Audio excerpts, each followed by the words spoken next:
Africa, in Zimbabwe included, we are going to be affected, we are being affected by climate change to the effect that our rainfall is forecasted to be 10% lower in both in distribution and amount by 2050, 2080. Our temperatures keep going up on average by 2 degrees by 2050 every year. So we are really affected by climate change. We need therefore to climate proof, and the use of climate smart technologies is critical, particularly in in agriculture, which is a sector that is easily affected by climate change. We as government, we have really gone ahead to climate proof at various levels. First is the household level, where we have said that we implement the climate smart conservation agriculture technology, which we ordinarily call Pfumvudza, Intwasa. So that conservation agriculture technique is a climate smart technology which aims to conserve the little water that we get, or that households get, and that will really ensure that there is household food security at that level.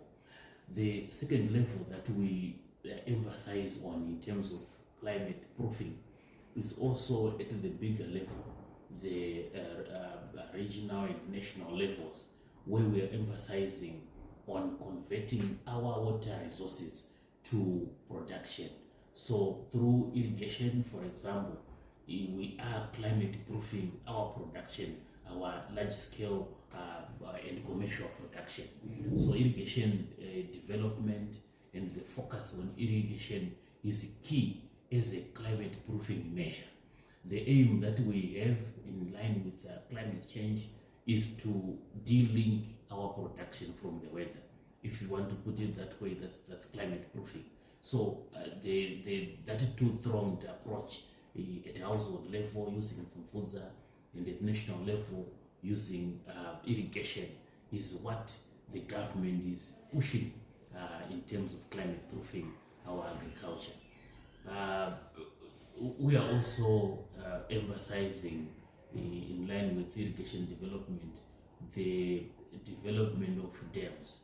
So you would see that in our 2025 budget, we have prioritized Shangani, we have prioritized Kunzi, those two major dams.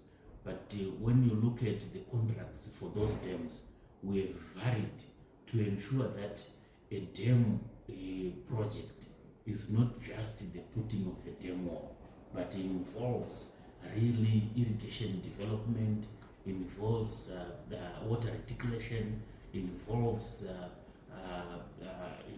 the putting of fisheries, involves also the development of hydroelectricity to ensure that when such a dam is constructed, we climate proof. The water is the resource, but is the enabler of various climate proofing technologies, electricity included, because we believe that the more renewable resource there is, the better for our changing climate.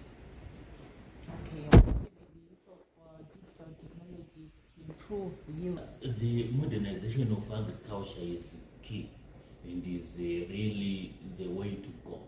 So we have really looked at investing in digital technologies, and we have so far provided our extension officers, who are the ground force, with the tools of trade, the hardware, the tablets that enable them to access applications which can host the various things that we want in terms of the digital agenda.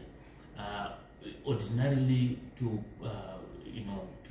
advise our policy, we need loads of data, and this is generated at the ground level.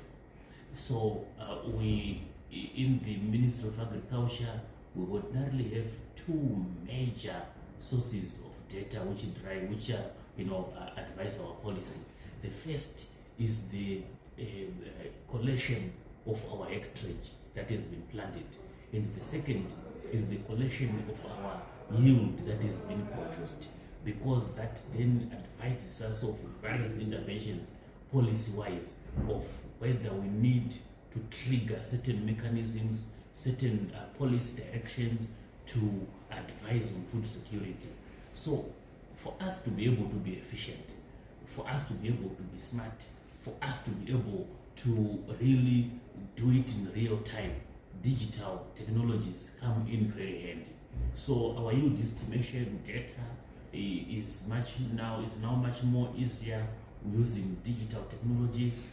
Our hectarage and area estimation is now much easier using digital technologies. But not only that, we also have our permit system, which we have now said is an online permit system. So a person who wants to apply for a permit to import an agricultural commodity can now do it from the comfort of their home. When they come to do the face-to-face interface, it's really for obtaining physical things that they can't do online. So we have advanced like that using digital technologies.